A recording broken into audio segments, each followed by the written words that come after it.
And she said, I have a course. It's just kind of sitting in the course platform. And, I know I should be selling it. And people ask me about it all the time, but I'm just not selling it. And I don't know why.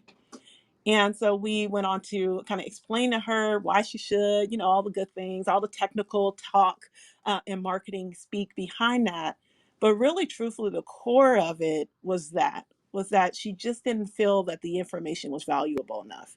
So after I asked her the question of, have you ever paid a college to teach you something?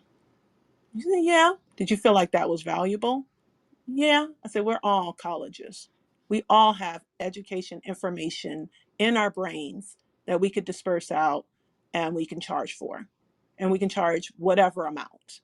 We choose to charge for it based upon how impactful it is in that person's life. Different perspective that I have expertise because I'm ahead of someone else in that stance and I know what they don't know. Turnaround of, oh, I need to look at my content and I need to look at the way that I position myself like that.